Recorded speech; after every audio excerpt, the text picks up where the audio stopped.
trouvons ici dans la première pépinière Ixina de l'île de Madagascar, plus exactement dans le village de Amboudrafia au nord-est de l'île.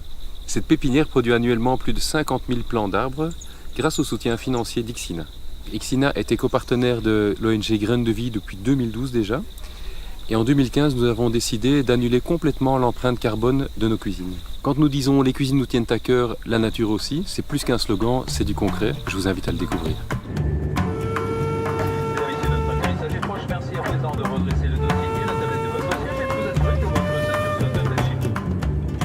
Et voilà, on vient de se taper 18 heures de voyage, dont 12 heures de vol Paris-Tana. 12 heures assis, je ne suis pas mécontent d'arriver. Je m'appelle Fred, je suis responsable de la communication chez Ixina et c'est à ce titre que je me rends à Madagascar comme témoin de notre partenariat avec Graines de Vie. Et l'homme au chapeau devant moi, c'est Frédéric Debouche. On est impatient de te voir demain. Et puis on passe une semaine ensemble, hein. Je pense qu'après 5 jours tu vas m'amener à l'aéroport en disant on en aura le bol, hein. On te ramène. Hein. Comme d'habitude. Hein. Tout va bien Gérard? J'espère voir ta petite tête derrière la fenêtre quand j'atterris. Fredo a créé Graines de Vie en 2009. Ses inquiétudes pour la planète ont fini par le mener à Madagascar, où une grande partie des forêts étaient brûlées. Il y crée des pépinières afin d'aider les Malgaches à reboiser le plus d'hectares possible. Ici, on est dans la pépinière de Tana, la capitale. La plus grosse. 500 000 plants d'arbres chaque année. C'est la plus grosse que nous ayons à Madagascar et ça doit être une des plus grandes pépinières d'ONG en Afrique. Pendant 2 semaines, j'ai suivi Fredo à la rencontre des Malgaches préoccupés par la déforestation de leur île. Ils sont loin d'être majoritaires, mais ceux qui travaillent pour Graines de Vie sont d'autant plus motivés. Parmi eux, Gérard. Au moment de sa rencontre avec Fredo, Gérard était guide touristique. Il s'est lancé dans l'aventure sans vraiment savoir où ça le mènerait. Aujourd'hui, il est directeur général de Graines de Vie à Madagascar. Il organise la gestion de 85 pépinières qui emploient 500 ouvrières. Dès le premier jour, on a enchaîné les déplacements, surtout dans le nord-est de l'île.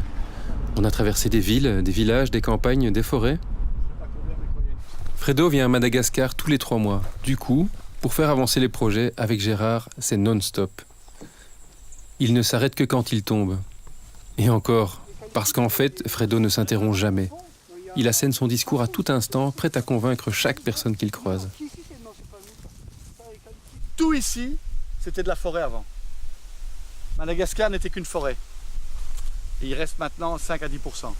Donc ils brûlent toutes les montagnes parce qu'ils n'ont pas assez de terrain plat. Ici, c'est très montagneux. Et donc maintenant, il ne reste plus qu'un substrat forestier, mais vraiment pauvre, et dont on ne sait plus rien faire. Ils replantent sur le sol brûlé du maïs ou du riz. Mais depuis quelques années, ça ne donne plus aucune production. Mais ils continuent à le faire en se disant peut-être que l'année prochaine, ça va marcher. Et donc tout ce territoire, toutes ces collines sont brûlées pour rien du tout.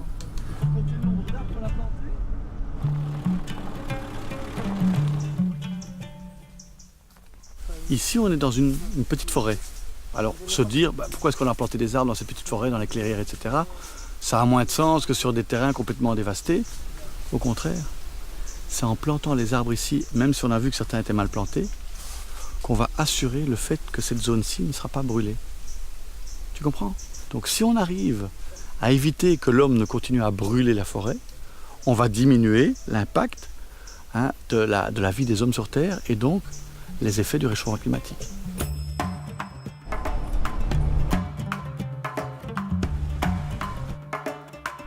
Un des objectifs essentiels de ces déplacements, c'est de sensibiliser les Malgaches. Gérard travaille avec l'aide des maires qui organisent des séances d'information dans leur village. Et là, celui que tous appellent président essaye de convaincre les habitants avec son style très personnel. D'ailleurs, je suis assez surpris par l'accueil positif réservé à ce discours, disons, musclé, sans doute adouci par la traduction. Témoignez autour de chez vous, c'est le mieux que vous puissiez faire. Expliquez dans le village, accompagnez les membres de Graines de Vie quand on va sensibiliser. Et dites-leur, j'ai un terrain abrupt, j'ai planté à 15 ans, et le terrain que j'ai en bas est devenu plus fertile. Vous voulez du riz, les peu de gens qui ont des terrains fertiles en bas, si vous brûlez tout ce qu'il y a en haut, pas de riz, pas d'eau, La nature, c'est un ensemble. Si tu veux stopper les brûlis à Madagascar, il faut 3 choses. Il faut sensibiliser les gens, leur donner une alternative, et il faut de la répression pour ceux qui ne veulent pas comprendre. Graines de Vie, nous on s'occupe de la sensibilisation et de leur donner une alternative. Il faut de la sensibilisation, il faut donner une alternative à la population et il faut de la répression. Si vous n'avez pas ces 3 choses-là, vous n'y arriverez pas. Je me suis retrouvé un après-midi dans une réunion officielle avec des responsables locaux. Frédéric Debouche était face à un chef de district, un homme qui régente quand même la vie quotidienne de 150 000 personnes. Eh bien, Fredo ne se gêne absolument pas pour leur dire ce qu'ils doivent faire, où, quand et comment. Et tout le monde acquiesce, y compris les chefs de la police et de la gendarmerie. Donc, chacun agit pour que la fois prochaine, quand on se revoit, on ne soit pas au même stade. Que chacun puisse dire « Ah, on a fait la réunion dans les écoles. Ah, j'ai envoyé le Fukuntan, j'ai reçu des réponses. Ah, on essaye maintenant d'abord de motiver nos gendarmes et nos policiers. » On a photocopié. On va le remettre dans les arbres, Gérard. Tu l'aides à traverser avant qu'il se fasse écraser. Ça, c'est pas Oh, ouais. Parce qu'il a des griffes, hein. C'est vraiment... Il a des griffes vraiment... Ouais. Allez, viens mon pote. Allez.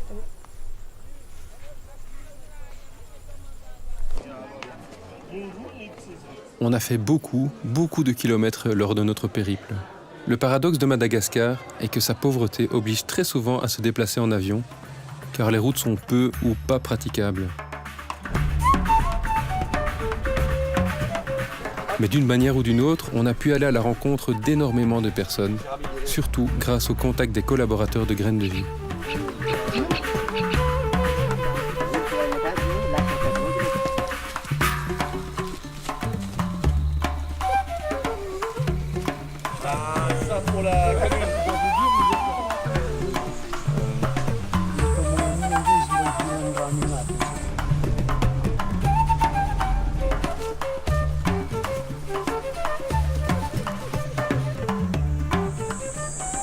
Nous sommes dans une des premières forêts Graines de Vie. Ces arbres-ci sont de 2012. Tous ceux qui sont là, tout ce petit bois-là, c'est Graines de Vie. Et c'est ma première forêt, je suis ému, hein. C'est ma première forêt. C'est la première qu'on voit.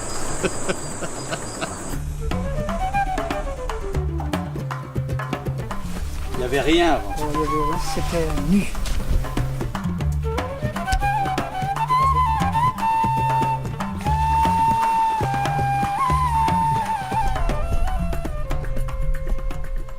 Ça fait 1000 à 2000 hectares reboisés dans une commune. Les communes, elles font 4-5 000 hectares, c'est beaucoup. Tu vois, une petite pépinière comme ça, dans toutes les communes de Madagascar, en 10 ans, tu vas voir la différence. C'est 2000 hectares reboisés en 10 ans. C'est quand même pas mal, hein. Les pépinières produisent pour moitié des arbres forestiers et pour moitié des arbres de rente, qui fourniront à la population, au choix, de la nourriture ou du revenu, comme des manguiers ou des girofliers. Ici, dans la pépinière, on va planter aujourd'hui les dernières plantes de la saison. Ce sont même des plantes qui sont là depuis 1 an. Et donc, on a fait venir une association de femmes qui va aller les planter sur le terrain. J'enlève le pantalon. Et puis hop dans le trou. C'est déjà un parfait petit planteur. Et voilà un manguier. Et voilà. C'est que le début, hein. Regarde ici, tous les petits arbres qui poussent. Tu vois, c'est pas encore impressionnant, mais il y en a des milliers, des milliers, des milliers, des milliers, des milliers. Tu reviens ici dans 10 ans, tu vois plus l'herbe. Tu vas avec des arbres. Les gens ne brûlent plus. Et donc, comme ils ne brûlent plus, les arbres du voyageur se sont installés. Dans les bas, il y a une forêt naturelle qui commence. Et donc là, déjà, rien qu'en ne brûlant plus, tu reconstitues naturellement une forêt. Les déplacements de Fredo à Madagascar lui permettent de se pencher sur la communication, qui est essentielle pour convaincre de la pertinence de ses objectifs. Merci les gars. C'est ce que vous voulez, quand vous voulez. L'objectif de l'ONG Graines de Vie, c'est de mener une action positive pour la planète planter des arbres. Ça suffit ou il faut que je sois un peu plus long? Non, c'est bien. La longueur, c'est bien. Voilà, nous sommes au milieu des 4 millions d'arbres plantés par Graines de Vie depuis 2009, grâce au soutien financier de nos nombreux éco-partenaires. Elle est nulle celle-là. Grâce au support financier de tous nos éco-partenaires. Les bras, ça va? Fais-le un peu plus naturel. Voilà. Et voilà, nous sommes au milieu des 4 millions d'arbres plantés par Graines de Vie grâce au soutien financier de nos nombreux éco-partenaires. Oui, mais ça va, on l'a vu, Fabrice, c'est bien. Donc je vois qu'à Antala, vous avez dépassé le quota. Vous et Mar, vous êtes dans le quota à peu près. Andap un petit peu en dessous. Ce qu'on fait change complètement votre région. On ne sait plus traverser un chef-lieu de district sans avoir plein de gens. Hey, je veux des arbres, hey, je voudrais des arbres, hey, je veux des arbres. Quand ils planteront des arbres partout, ils n'auront plus envie de brûler la forêt.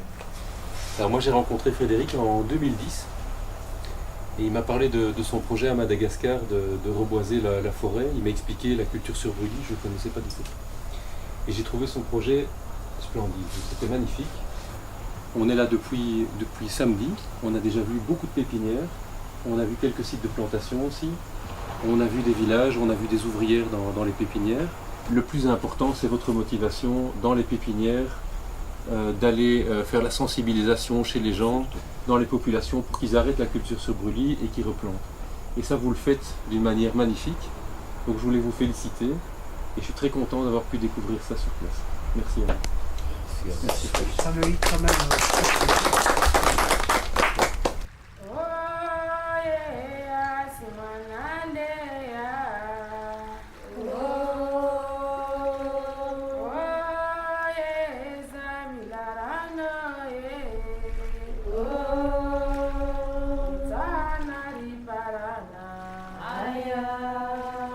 Le retour aux températures fraîches et aux horaires planifiés vont probablement me demander un délai d'adaptation.